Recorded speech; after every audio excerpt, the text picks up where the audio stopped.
Podle pověsti stvořil koně bůh moří Poseidon a daroval ho lidem. Kůň pak spojil svůj život s člověkem a podřídil se mu, jako se v divokém stádu podřizoval vůdci. Provázel svého pána od bitvy k bitvě, od turnaje k turnaji, od startovacích čar k vítězným dostihům.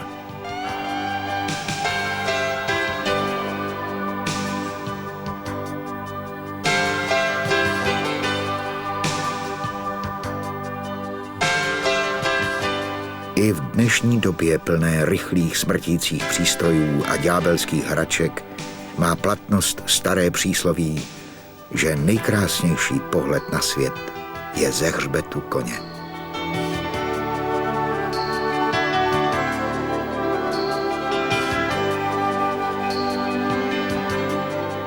Protože v té tiché společnosti moudrého zvířete se vracíme jakoby na počátek.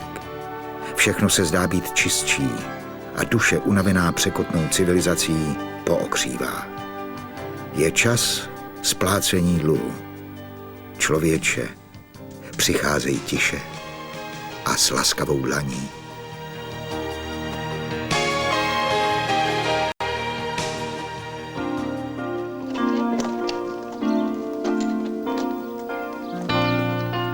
Jestliže jste podlehli onomu kouzlu nejkrásnějšího pohledu na svět, víte už, že si důvěru a přátelství koně teprve musíte získat.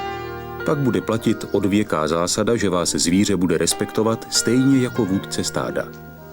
Nežli ke koni přistoupíme, oslovíme ho jménem, přátelsky k němu promluvíme a použijeme povely jako ustup nebo stůj. Zásadně přistupujeme z levé strany.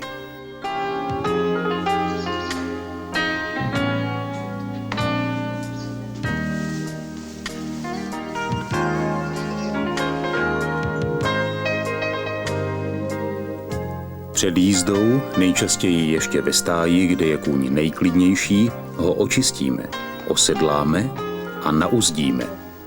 Tím vším, stálým kontaktem, promlouváním a dotyky vytváříme společný, důvěrný vztah.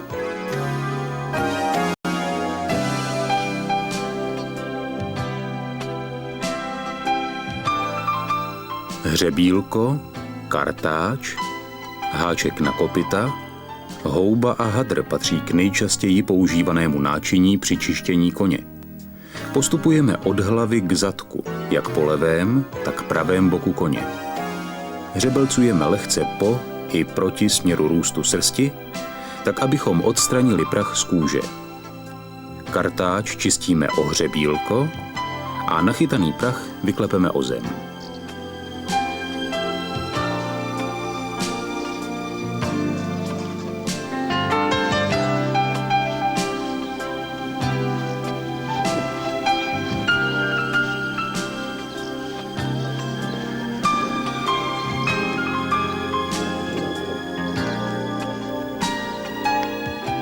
Háčkem na kopyta vyškrábeme ze všech prohlubní a štěrbin, kamínky a nečistoty.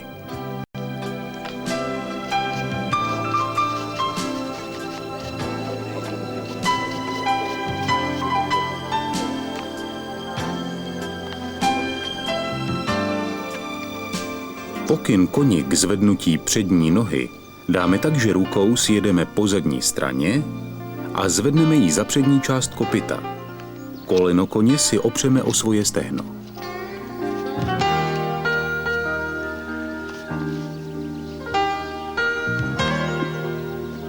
Se zadní nohou postupujeme stejně. Kůň pak neucukne a nemůže nás kopnout.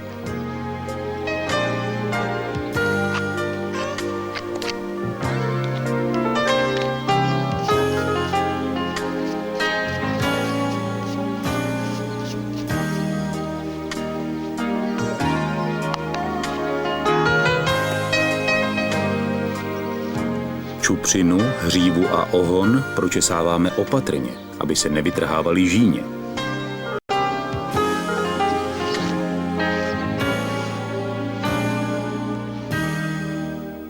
Nakonec měkkým hadrem pečlivě vyčistíme oči a nozdry. Čištění koně je namáhavá práce, ale vyplatí se. Odměnou nám je spokojený kamarád.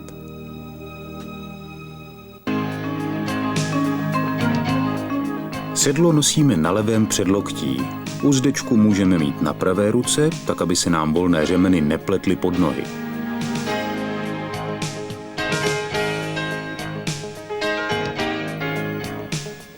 Sedlo položíme opatrně zpředu přes kohoutek na hřbet koně a dvakrát posuneme, abychom uhladili chlupy srsti.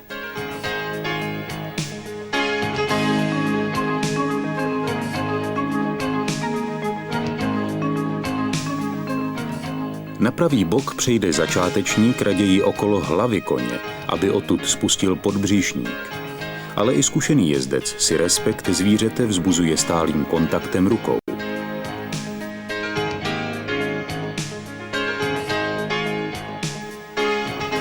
Bočnici sedla si jednoduše opřeme o čelo a přesky podbříšníku zapneme.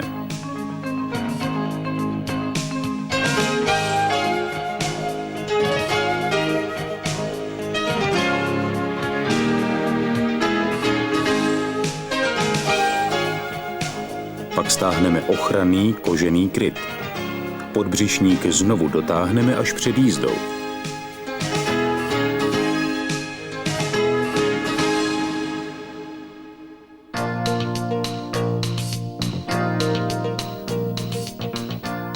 Pokud uzdíme koně venku, sejmeme mu ohlávku a přesuneme ji na krk, aby nám kůň neutekl.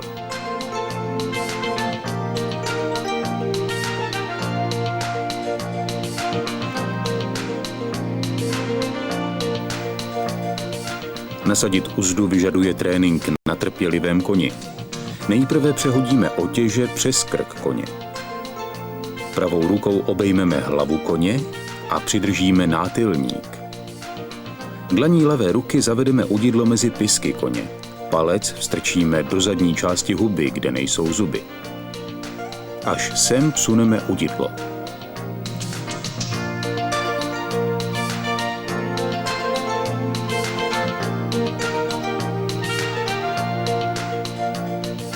Pak přes uši natáhneme nátilník.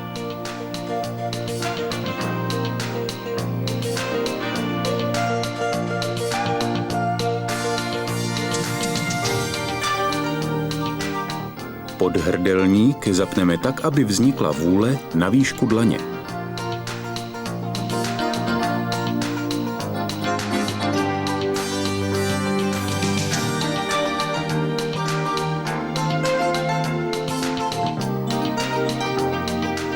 Vůle zapnutého nánosníku má být na 2 prsty.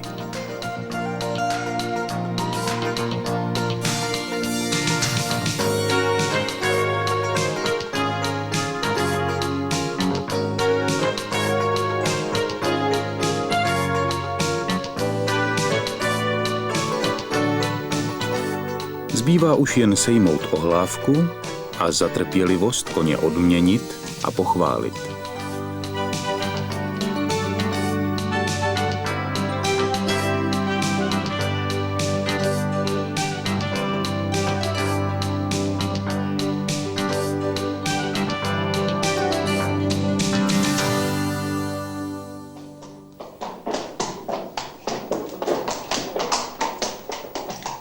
Pro běžné rekreační ježdění potřebujeme oblečení, ve kterém se budeme cítit pohodlně a bezpečně. Jezdec musí být vybaven ochrannou jezdeckou čapkou, rajtkami a jezdeckými botami. K výbavě patří také rukavice a bičík.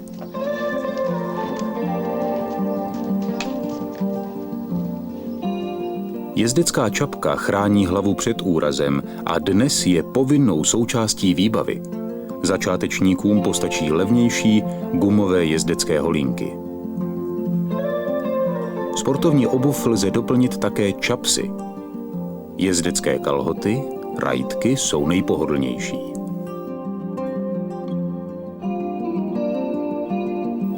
Také nízké kožené jezdecké boty doplníme čapsy.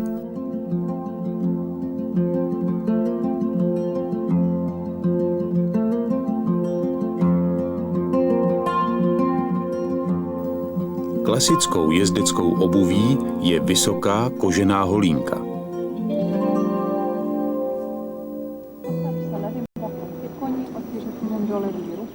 Trenérka nám s Katkou předvádí, jak nasednout. Levým bokem stojíme ke koni a levou nohu dáme do třmenu. Levou rukou se chytíme za přední a pravou za zadní rozsochu sedla. Pak se odpérujeme, pravou nohu přehodíme a lehce dosedneme do sedla.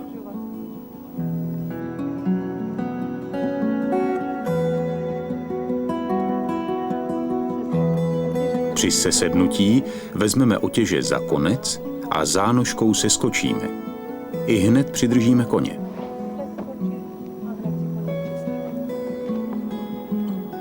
Při nasednutí a sesednutí platí zásada přehodit pravou nohu přes zadek koně, tak abychom ho nekopli, a do sedla lehce dosednout.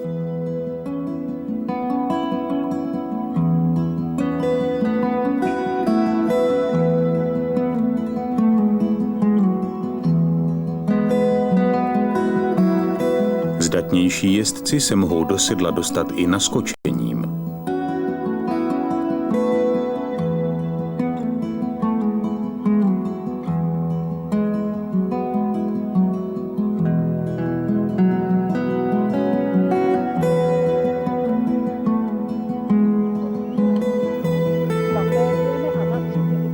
Malým i dospělým začátečníkům pomůže nasednout trenér nebo jiná osoba.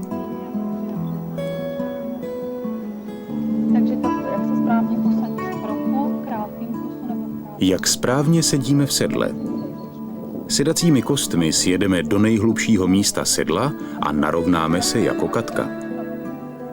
Nohy necháme volně viset mimo třmeny. Záda máme prohnutá, lopatky u sebe a hlavu nahoru. Pak zvedneme špičku nohy a vsuneme ji do třmenu, tak aby byl třmen v nejširším místě chodidla. Našlápneme na stranu u palce, patu prošlápneme dolů a vytočíme ji od boku koně.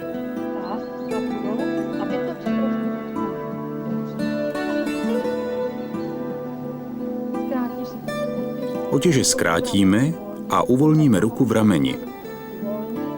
V lokti ruku ohneme tak, aby byla ruka v prodloužení otěží.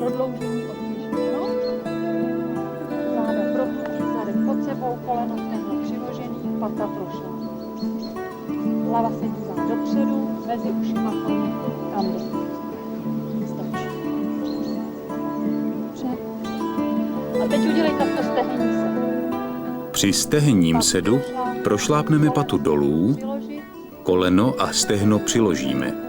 Tělo máme mírně nachýlené dopředu a otěže zkrátíme asi o 10 cm. Rozkrok máme blízko přední rozsochy. Neopíráme se o ruce.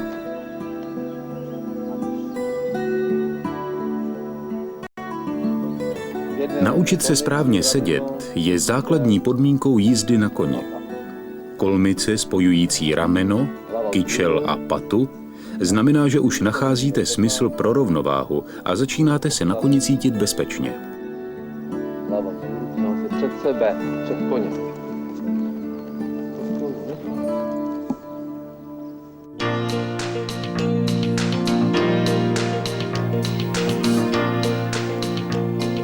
V mnoha jezdeckých školách budete první hodiny jízdy absolvovat na koni vedeném trenérem na lonži. Kůň se pohybuje do kruhu a trenér ho ovládá hlasem a bičem. V kroku koně nejprve nacvičujeme správný set, udržujeme rovnováhu a přizpůsobujeme se rytmu pohybu koně. Abychom se naučili vysedání v klusu, cvičíme nejdříve vysedání v kroku.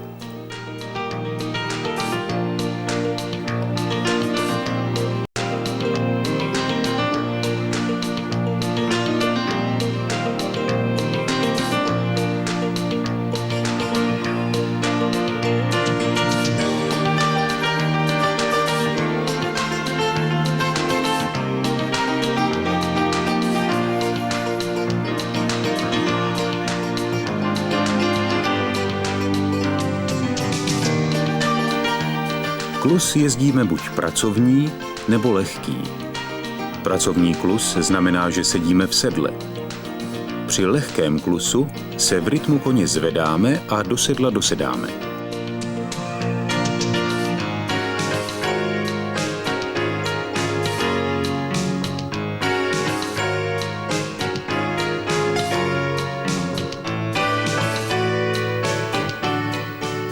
Přidáváním různých cviků pak procvičujeme rovnováhu a stabilitu v sedu.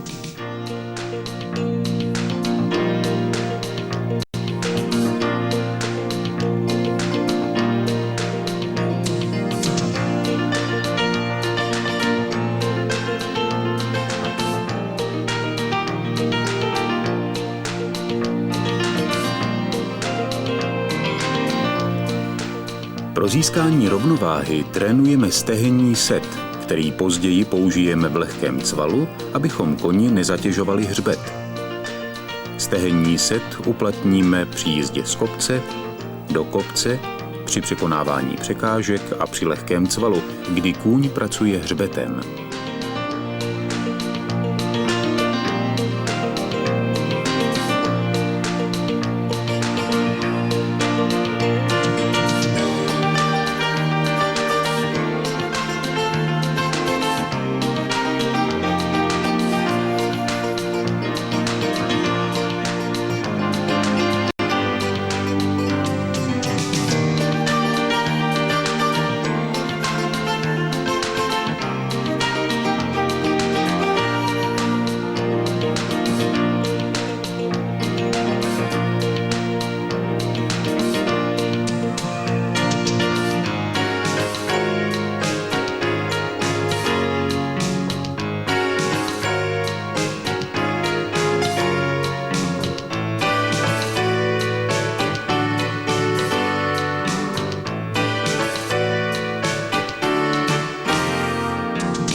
Jako začátečníci se později učíme jezdit i bez třmenů.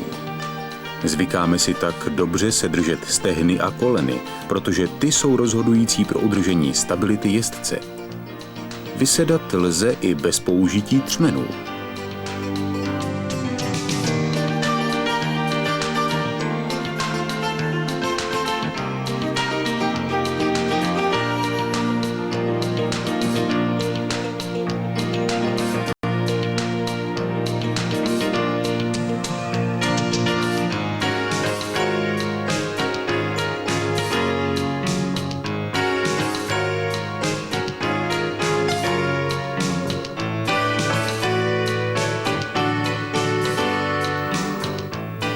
V pracovním cvalu uvolníme břišní svaly, zadek dáme do nejhlubšího místa sedla, přiložíme kolena a stehna, máme rovná záda a bradu nahoru.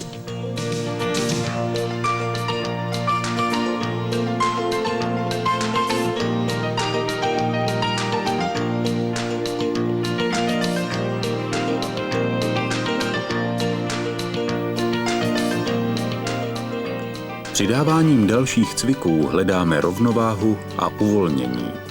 Jízdou na lonži získáváme pocit jistoty, zejména proto, že se tu nestaráme o koně, ale sami o sebe.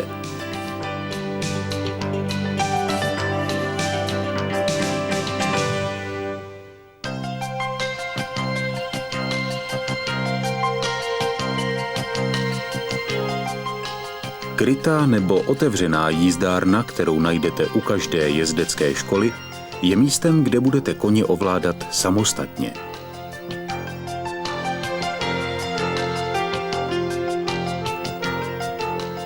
Pod vedením trenéra tu budete procvičovat známá i nová základní pravidla ovládání koně.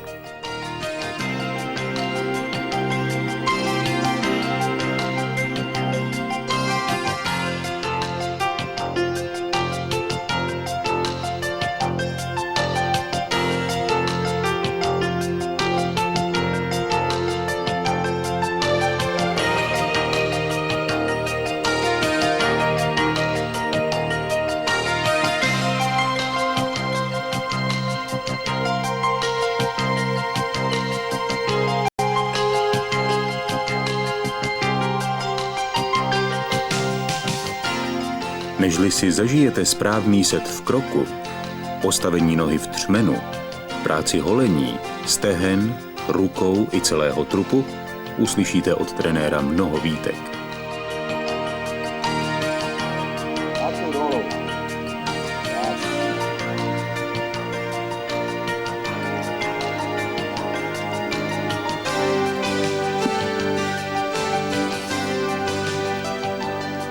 Klíčku ke koni. Postavit pěstě.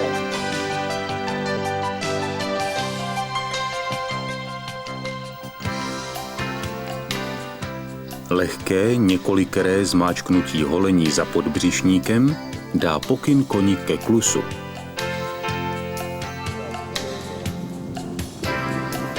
Chytí ruce, hezky.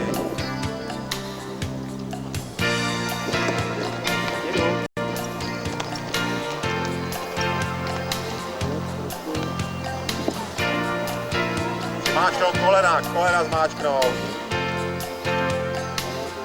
A ruce klidný.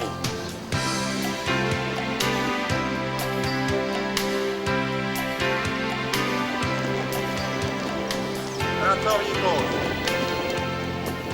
Pracovní klus, několikrát procvičený na lonži, nám na jízdárně nebude dělat potíže. Vidět markantně nahoru.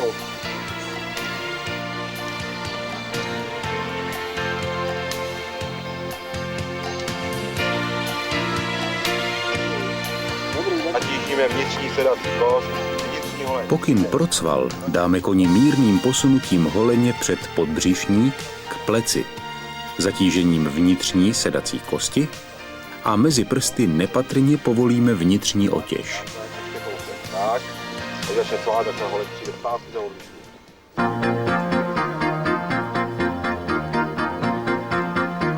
Pracovní holeň, pracovní cvál, dopředu holeň. Tak, je ono. Tak loňce, zadek od sebe.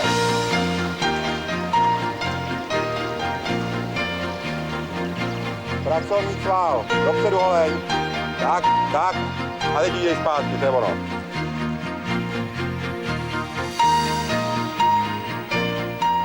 Cval je nejrychlejší chod koně. Radost z rychlé jízdy pocítíte jen tehdy, budete-li neustále kontrolovat správný set a poslouchat pokyny trenéra.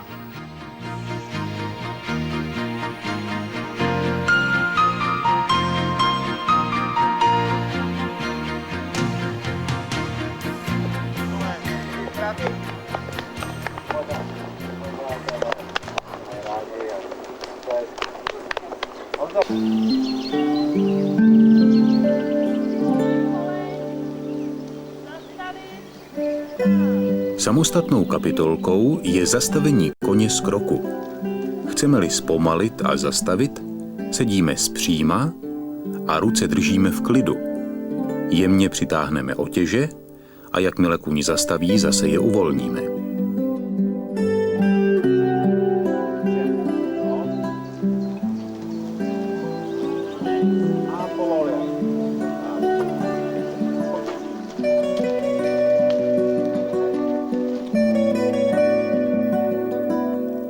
Koně přimějeme k pohybu stisknutím holeněmi a nepatrným uvolněním otěží mezi prsty.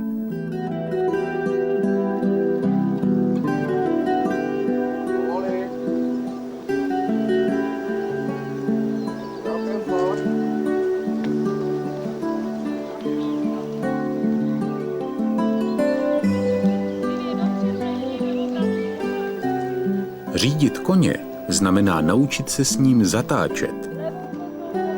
Na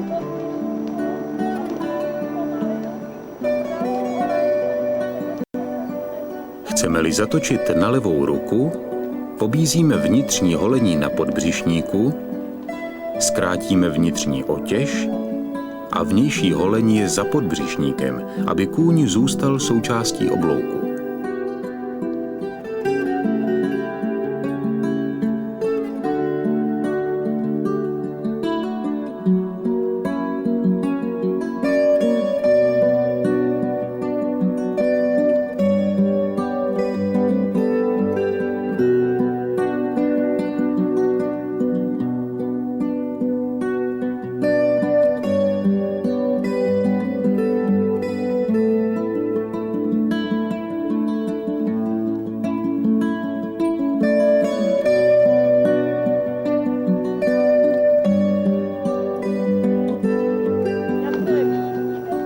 Při zatáčení vpravo použijeme pomůcky opačné.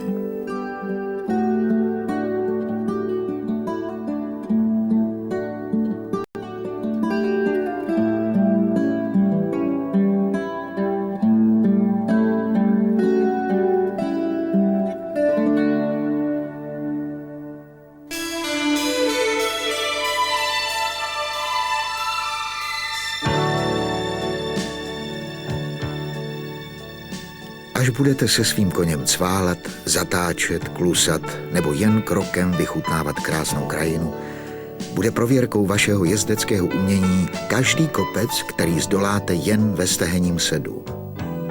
A možná, že vás každá další výšťka do terénu přiměje k ještě tvrdší práci na jízdárně nebo na lonži.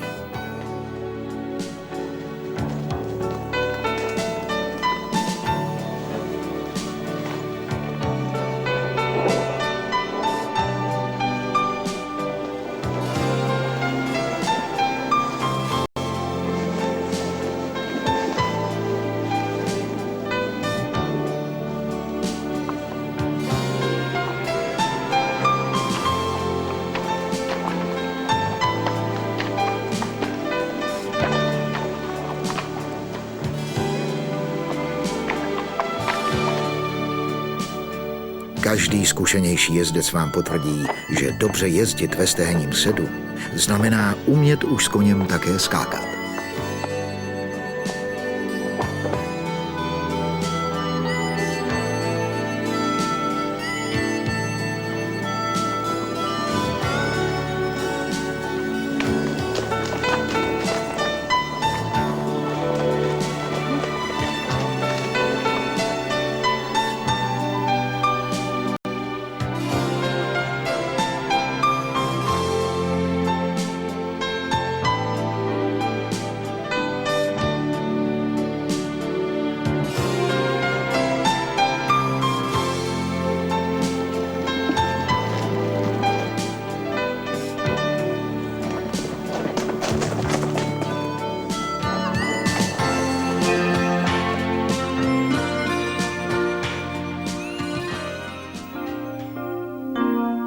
Jestliže jste propadli kouzlu jezdectví, bude pro vás po návratu z každé další výjížďky samozřejmostí postarat se nejprve o svého unaveného koně. Od sedlání, od uzdění a nasazení ohlávky budou jednou pro vás běžné a snadné práce.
Ošetření celého koně, ještě důkladnější nežli před jízdou, vám prodlouží chvíle strávené v prostředí vonavých stájí.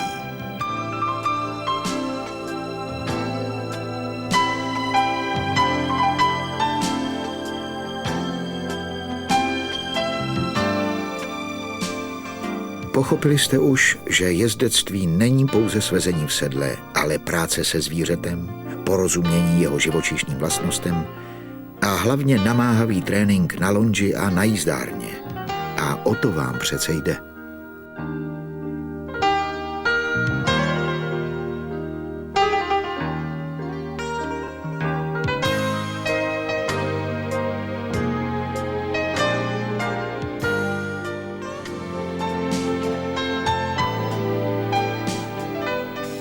Rozlučme se pro tentokrát s tichou společností moudrého zvířete, jako noví přátelé, kteří zprvu nesměle zaťukali na dveře koňských stájí, kteří dychtivě očekávají další tajemství znovu objeveného světa, světa jezdectví.